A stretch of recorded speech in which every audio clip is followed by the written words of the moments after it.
రాష్ట్ర ప్రభుత్వం ప్రవేశపెట్టిన బడ్జెట్ రాయలసీమ ప్రాంతానికి తీరని అన్యాయం చేసిందని, జనాభా ప్రతిపాదికను కానీ వైశల్య ప్రతిపాదికను కానీ 42% కేటాయించాల్సిన బడ్జెట్లో 6% కేటాయించడం ఇది మోస్కారి బడ్జెట్ అని మాజీ రాజ్యసభ సభ్యులు, మాజీ జిల్లా పరిషత్ chairman Tulasi Reddy, Rayalaseema communist party రాష్ట్ర కార్యదర్శి రవిశంకర్ రెడ్డి అన్నారు. మంగళవారం ప్రెస్ క్లబ్ నందు రాష్ట్ర బడ్జెట్ రాయలసీమ ఆకాంక్షలు అనే సదస్సు నిర్వహించారు. ఈ సందర్భంగా వారు మాట్లాడుతూ రాష్ట్ర ప్రభుత్వం అప్పుల బాహుబలి బడ్జెట్ ను ప్రవేశపెట్టిందని, గత బడ్జెట్ తో పోల్చుకుంటే ఇది తక్కువేనన్నారు. ఈ రకమైన అరకొర బడ్జెట్ ద్వారా మరో 50 ఏళ్లైనా కూడా రాయలసీమ ఏ ఒక్క ప్రాజెక్ట్, ఏ ఒక్క పరిశ్రమ పూర్తి కాదని వారు అన్నారు. రాష్ట్ర ప్రభుత్వం బడ్జెట్ ప్రవేశపెట్టడం జరిగింది. ఈ బడ్జెట్ వచ్చేసి అటు ఓవరాల్గా రాష్ట్రానికి, ప్రత్యేకించి రాయలసీమకు ఇది మోసం చేసిన, నమ్మకం ద్రోహం చేసినటువంటి బడ్జెట్గా కనిపిస్తుంది. పైకి చూస్తేనేమో 3,22,359 కోట్ల రూపాయల బడ్జెట్ ఒక బాహుబలి బడ్జెట్గా కనిపిస్తుంది. కానీ ఇందులో తరచి చూస్తే 1,04,383 కోట్లు కేవలం అప్పే. అంటే మొత్తం బడ్జెట్లో 32.33% అప్పులే. కాబట్టి ఇది బాహుబలి అప్పుల బడ్జెట్. ఇప్పటికే రాష్ట్రం అప్పుల ఆంధ్రప్రదేశ్, రుణాంధ్రప్రదేశ్ అయింది. దీనికి తోడు ఈ కూటమి ప్రభుత్వం మరిన్ని అప్పులు చేస్తూ ఉంది. ఈ రాష్ట్రాన్ని అప్పుల ఆంధ్రప్రదేశ్గా చేస్తూ ఉంది. రెండవది, మంది వ్యవసాయ ప్రధానమైన రాష్ట్రం. వ్యవసాయానికి ప్రధానమైనది సాగునీటి రంగం.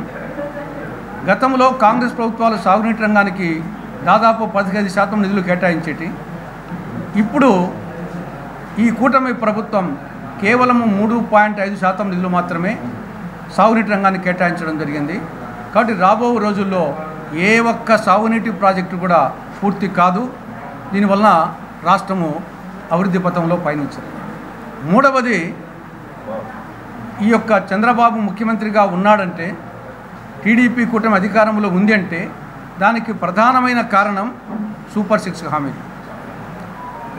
ఇప్పటికే 1 సంవత్సరం పూర్తయింది.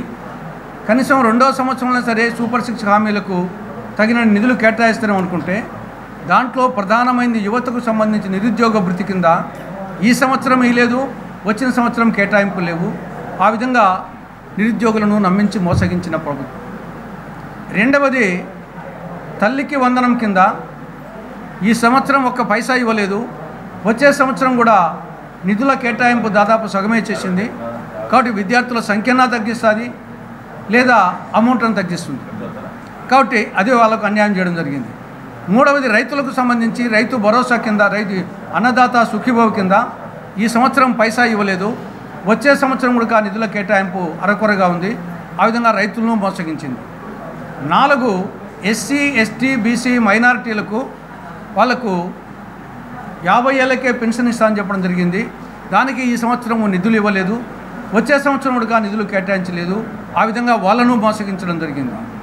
మహిళలకు సంబంధించి ఉచిత బస్సు ప్రయాణం కింద ఈ సంవత్సరం అమలు చేయలేదు, 9 నెలల్లో, వచ్చే సంవత్సరం కూడా నిధులు కేటాయించలేదు.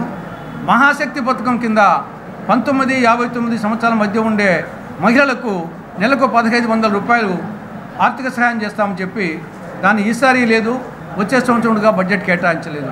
కాబట్టి సమాజంలో అన్ని వర్గాల వాళ్ళని నమ్మించి మోసగించినటువంటి ప్రభుత్వం టీడీపీ కూటమి ప్రభుత్వం. కాబట్టి ఈ బడ్జెట్ వలన రాష్ట్రం కానీ రాయలసీమ కానీ అభివృద్ధి పథంలో పయనిస్తున్న నమ్మకం ఏమాత్రం లేదు. ఇది పిట్టల ద్వారా ప్రసంగం మాత్రమే అని మేము వచ్చి భావిస్తున్నాం. రాయలసీమ ప్రజలు చాలా ఆశలు పెట్టుకొని ఉన్నారు ఈ బడ్జెట్ మీద.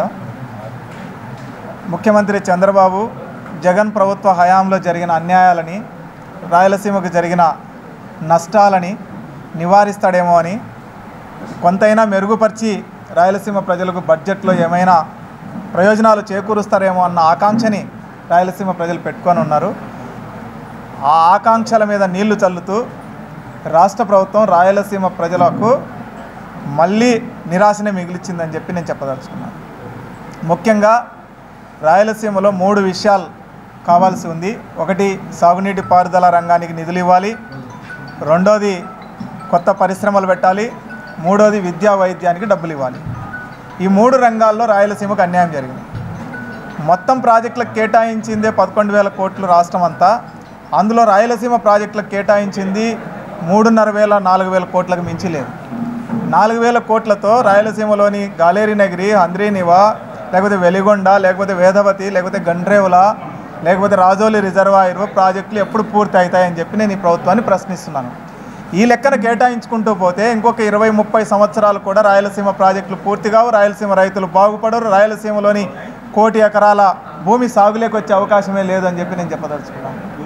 రెండోది, ఈరోజు రాష్ట్ర ప్రభుత్వం ఇక్కడ రాయలసీమలో వైద్యం లేదు, సరైన విద్య లేదు.